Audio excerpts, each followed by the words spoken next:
Also this is most must. अस्सलाम वालेकुम। Chapter 4 के अंदर जो हम नेक्स्ट जिस टॉपिक पे बात करेंगे वो है टेंशन। टेंशन अमूमन हम टर्म यूज़ करते हैं, लेकिन जो हम टर्म जिसको टेंशन कहते हैं फिज़िक्स में टेंशन थोड़ा सा डिफरेंट है। टेंशन फिज़िक्स में एक फ़ोर्स को कहा जाता है। कौन सी फ़ोर्स? आपने अक्सर देखा होगा, अक्सर बॉयज़ को ख़ास तौर पर आइडिया होगा, पतंग उड़ाते हुए पतंग की डोर जो है वो हमारे हाथ के ऊपर एक फ़ोर्स लगा रही होती है। जब पतंग को यूँ खींचते हैं, अगर हम उसको थोड़ा ढीला छोड़ दें वो हमारे हाथ को मतलब खींचता है। तो पतंग के अंदर डोर की जो फ़ोर्स हमारे हाथ पर लगती है, ये फ़ोर्स। इसी तरीके से धागे से कोई चीज़ बांध लें या रस्सी से कोई चीज़ बांध लें और उसको उठाने की कोशिश करें तो वो धागा या रस्सी हमारे फिंगर्स के हाथ के ऊपर एक फ़ोर्स लगाता है। ये जो फोर्सेस जिनका मैंने जिक्र किया पतंग के थ्रू और धागे के थ्रू जो वज़न हमने बांधा है, इन दोनों फोर्सेस को बोला जाता है टेंशन। तो टेंशन को हम डिफ़ाइन कैसे करेंगे? टेंशन को डेफिनेशन टेंशन की ये है कि tension is a force that a string exerts on a body attach to it. एक ऐसी फोर्स जो कि धागा या स्ट्रिंग जो धागा यानी वो किसी बॉडी के ऊपर डालता है, जो ऑब्जेक्ट या बॉडी उसके साथ अटैच या बंधी हुई होती है, तो ऐसी फोर्स का नाम है टेंशन।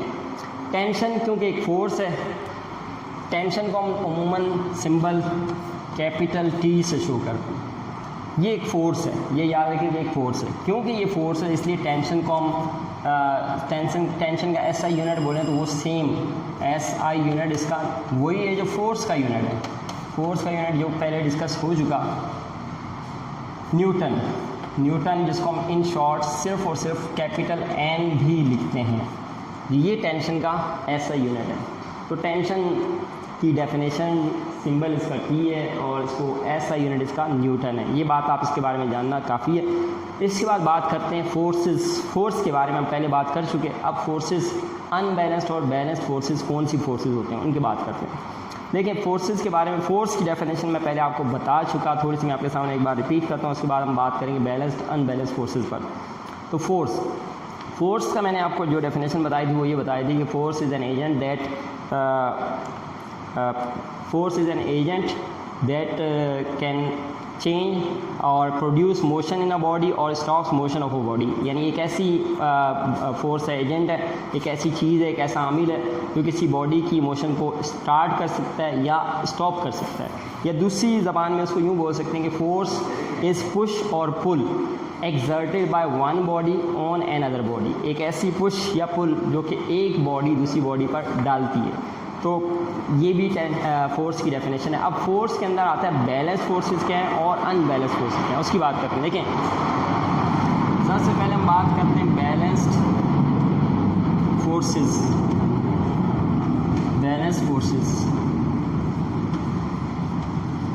बैलेंस फोर्सेस क्या होती हैं ये समझना इसलिए ज़रूरी है कि इसके बाद का टॉपिक उसमें इसका काफ़ी अमल दखल है, उसके अंदर हम इस टॉपिक के बगैर इस टॉपिक को नहीं समझ सकते। तो बात करते हैं हम बैलेंस फोर्सेस क्या हैं। बैलेंस फोर्सेस की डेफिनेशन ये है कि the forces that cancel out the effect of each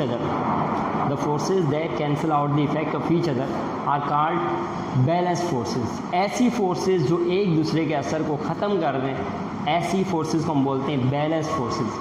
balance forces की एग्जांपल में आपको सिंपल एक एग्जांपल ये देता हूँ। सपोज़ आपने अक्सर ये खेल देखा होगा कि दो ग्रुप बन जाते हैं लोगों के और वो एक रस्से को खींचते हैं, एक रस्सी को या रस्से को खींचते हैं, उस रोप को वो दोनों तरफ से पकड़ लेते हैं, दो ग्रुपों में डिवाइड हो जाते हैं लोग और फिर वो खींचते हैं।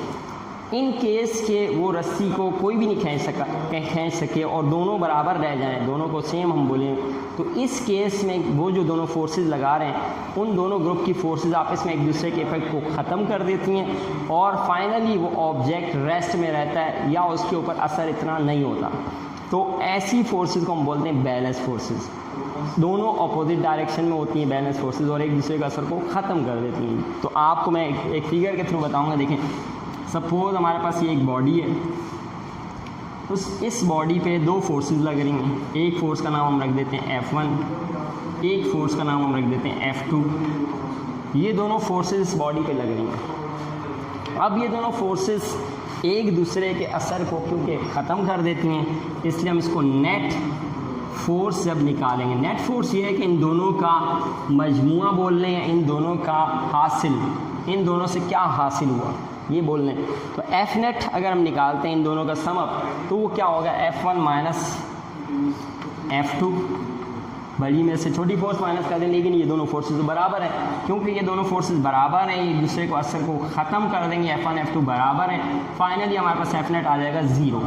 तो ऐसी कंडीशन में जब दो फोर्सेस बराबर हों तो एक दूसरे के असर को फोर्सेस कैंसिल कर देती हैं और फाइनली हम इसको बैलेंस फोर्सेस में जो नेट रिज़ल्ट हासिल करते हैं 0।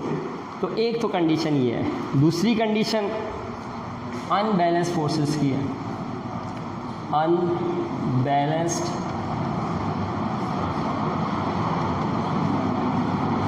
फोर्सेस।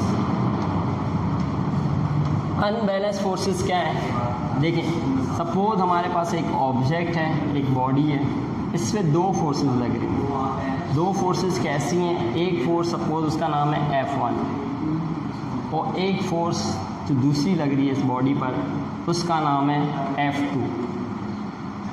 अब आप ज़रा गौर से देखें, एक एरो मैंने बड़ा बनाया एक छोटा बनाया, जो बड़ा एरो बनाया ये शो कर रहा है कि ये फोर्स बड़ी है और ये छोटा वाला एरो शो कर रहा है कि ये फोर्स छोटी है, कम फोर्स है। अब इन दोनों का अगर हम देखें कि नेट फोर्स क्या निकलेगी तो वो तो मैं आपके सामने लिखता हूँ, लेकिन उससे पहले आप ये बात डेफिनेशन याद रखिएगा।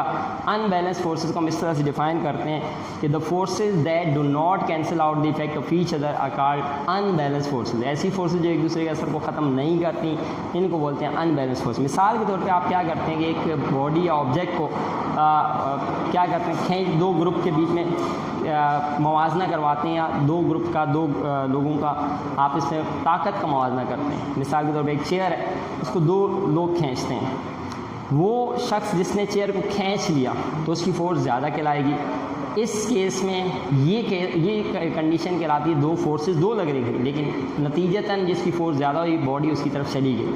इस कंडीशन को बोलते हैं अनबैलेंस फोर्सेस। ऐसी फोर्सेस को बोलते हैं अनबैलेंस फोर्सेस। अनबैलेंस फोर्सेस की सूरत में कुछ ना कुछ रिज़ल्ट हमें मिलता है। अब इसमें हमेशा हम ये करते हैं कि बड़ी फोर्स जो भी होती है तो उसमें से माइनस कर देते हैं छोटी फोर्स को। मिसाल आप देखें यहाँ पर, हम यहाँ पर नेट फोर्स जब निकालेंगे तो अगर मैं निकालता हूँ नेट फोर्स तो नेट फोर्स यहाँ पर आ जाएगी F1, क्योंकि बड़ी फोर्स क्या है ये वाली जो एरो नज़र बड़ा आ रहा है और ये छोटा एरो मतलब ये छोटी फोर्स है। इस केस में दोनों एक दूसरे को कैंसिल नहीं कर रही, बड़ी में छोटी वैल्यू माइनस करें कुछ ना कुछ वैल्यू आएगी। तो नेट फोर्स हमारे पास बड़ी फोर्स में छोटी फोर्स माइनस करके कुछ ना कुछ वैल्यू आएगी। इस तरीके से हम निकालते हैं। ये कंडीशन है आपके सामने अनबैलेंस फोर्सेस। इन सबको पढ़ाने का मकसद इसके बाद वाला टॉपिक आपको समझ में आए, यहाँ तक आप इसको अच्छी तरह से देख लीजिएगा बैलेंस फोर्सेस अनबैलेंस फोर्सेस को। नेक्स्ट वीडियो में फिर मैं आपको इसके बाद बताऊँगा कि इनको हम कहाँ यूज़ करेंगे।